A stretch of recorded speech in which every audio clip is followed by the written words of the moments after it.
Transitar em velocidade superior à máxima permitida é proibido por lei. Mesmo assim, as multas por excesso de velocidade são as mais comuns. Segundo estudos, o problema é um dos principais causadores de acidentes em todo o país. Eles estão por aí de olho em tudo. A fiscalização de velocidade no trânsito é um dos meios mais eficientes de controlar a segurança nas vias. E as multas, um meio de punir, mas também de conscientizar. É importante que a pessoa mantenha a velocidade da via, não ultrapasse, porque não é só a vida dele que está colocando em risco, e sim de terceiros. Então, realmente tem que manter a velocidade. A velocidade ela tem que ser regulada, sim, e os fiscais são importantes nesse aspecto. Por isso mesmo que as multas por excesso de velocidade são as mais comuns no país. Podem ser aplicadas por radares fixos, eletrônicos ou pelos móveis, sob a supervisão de um agente de trânsito. As 3 categorias de infração por excesso de velocidade são descritas no artigo 218 do Código de Trânsito Brasileiro. Quando a velocidade for superior à máxima em até 20%, média. Entre 20% e 50%, grave. E superior a 50%, gravíssima. Neste caso, a multa é 3 vezes maior. O motorista tem o direito de dirigir suspenso e a carteira nacional de habilitação apreendida. No momento do cálculo, os órgãos de trânsito avaliam a velocidade considerada, já que os radares não são 100% precisos. Segundo a nossa legislação, a margem de erro estabelecida para os equipamentos de fiscalização é de 7 km por hora. Então, como exemplo, se a pessoa passou a 68 km por hora, descontando os 7 km, o valor considerado vai ser, a velocidade considerada vai ser de 61 km. Então, às vezes aparece 61 na notificação de autuação, mas na verdade ela passou a 68. Para falar mais sobre o assunto, recebemos aqui nos estúdios da TV Justiça a advogada André Rezende. Muito boa noite, doutora. Boa noite. Bom, há diversos fatores que envolvem essa questão da fiscalização de trânsito e, essencialmente, nós temos a questão da educação no trânsito e se evitar acidentes, mas também há o livre direito da defesa, que é um princípio, inclusive, constitucional. Nesse caso, especificamente, dessas multas que são aplicadas, existem alguns argumentos que muitas vezes são apresentados, que é sobre a própria sinalização para que o motorista tenha condições de saber, por exemplo, a velocidade da via.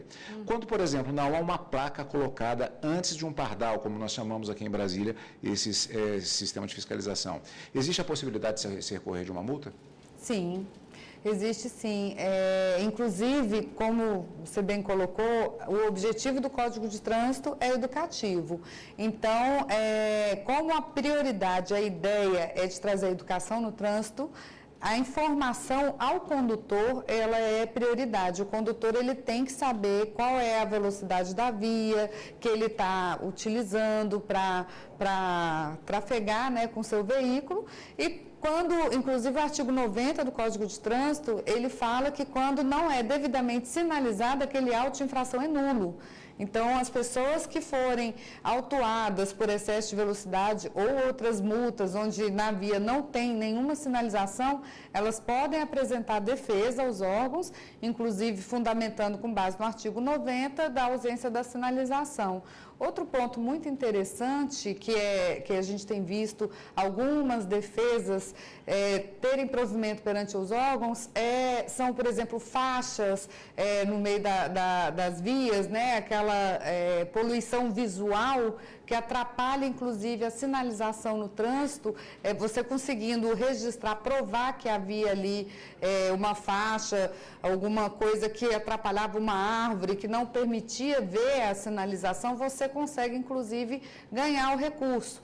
Então, é muito importante que as pessoas elas fundamentem, né, a questão da ausência da sinalização e, se possível, fazer provas também, pode ir até o local, filmar, fotografar e anexar ao seu recurso. Era justamente o que eu ia perguntar. O celular utilizado durante o ato de dirigir, isso é proibido por lei, é claro. Sim. Mas ele pode ser um instrumento de defesa, Sim. justamente na captação de imagens, filmagens e fotografias para colher provas para apresentar um recurso. Correto. O próprio Código de Trânsito também, ele ele tem um artigo que prevê a possibilidade do condutor ele utilizar de vários meios de prova, como prova testemunhal, fotografias, vídeos. Então, os meios de prova que ele tiver, ele pode registrar e anexar na defesa. No caso do vídeo, eu oriento as pessoas a estarem gravando num CD e grampear, anexar na defesa. Doutora, agora, como advogada, muitas vezes, no lidar com clientes, alguns procuram a defesa, mas apresentam aquela situação em que, na verdade, a pessoa realmente havia extrapolado, às vezes estava até embriagada. O que se fala normalmente para o cliente nesse sentido? Há um processo de conscientização que, na sua opinião, é necessário? Sim, com certeza é um processo de conscientização e educação no trânsito, né? O que eu verifico hoje é que essa questão cultural que se tinha, né, de dirigir sob influência de álcool já tem mudado bastante.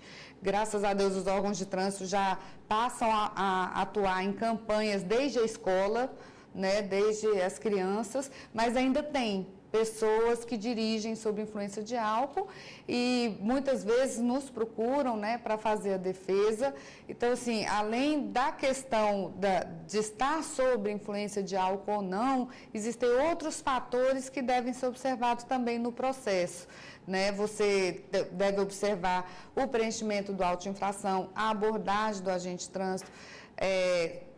Raras são as vezes, mas acontece de abuso de autoridade durante a blitz. Então, assim, você quando vai analisar, cada caso é um caso, quando você vai analisar, você tem que ver as especificações daquele caso, o que está acontecendo, para poder preparar uma defesa correta, uma defesa condizente com o órgão de trânsito. Particularmente do final do ano passado para cá, tem havido um recrudescimento da legislação com relação a isso, inclusive com a possibilidade já de prisão em caso de a pessoa estar embriagada e causar um acidente com efeito morte.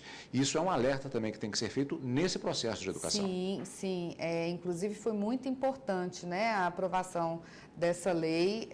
A gente já tinha a figura da prisão para o motorista que dirigia sob influência de álcool, que é a previsão do artigo 306 do Código de Trânsito, tá? Só que quando ele era flagrado dirigindo sob influência de álcool, ele era preso em flagrante, encaminhado à delegacia. Lá ele pagava uma fiança e saía e respondia o processo em liberdade. E foi muito interessante essa questão agora da lei que foi aprovada recentemente, porque no caso do motorista que está dirigindo sob influência de álcool, se ele causar um acidente onde houver lesão corporal ou acidente com vítima, ele já não paga a fiança, né? E, inclusive, no caso do acidente com vítima, aquele acidente já pode ser considerado doloso. Então, assim, foi muito importante a aprovação da legislação. No caso de mudança de velocidade, particularmente quando esta velocidade é diminuída, existe alguma argumentação no caso do excesso de velocidade registrado? Aqui em Brasília, por exemplo, nós temos algumas situações desse tipo. Quem conhece Brasília sabe, ali no Lago Norte, por exemplo, a velocidade era de 70 km, passou para 60 km. Não havendo aviso, tem que ser obrigatoriamente colocados os avisos de diminuição de velocidade. Existe argumento nesse caso isso não aconteça? Sim, existe, né? Primeiro é o artigo 90, que é o da sinalização. O condutor ele tem o direito de saber a velocidade da via, até para poder obedecer à norma de trânsito, né? E no caso, quando a pessoa, quando tem o caso da redução específica, ela ainda pode colocar como tese de defesa o princípio da isonomia, né? De que todos são iguais perante a lei. Por quê? Porque o Lago Sul, a velocidade da via, ela salvo engano, 70 km por hora. Então, o Lago Norte, provisoriamente, reduziu para 60 km. Né? Então, uma tese de defesa, no caso de um excesso de velocidade, além da ausência de sinalização, se for o caso, seria, inclusive, o princípio da isonomia, porque as BRs que são iguais, elas têm que ter a mesma velocidade, não pode haver uma redução. Um debate interessante, mas, infelizmente, o nosso tempo já está esgotado. Queria agradecer muito a sua presença aqui para falarmos desse importante tema aqui no Jornal da Justiça. Okay. Muito obrigado.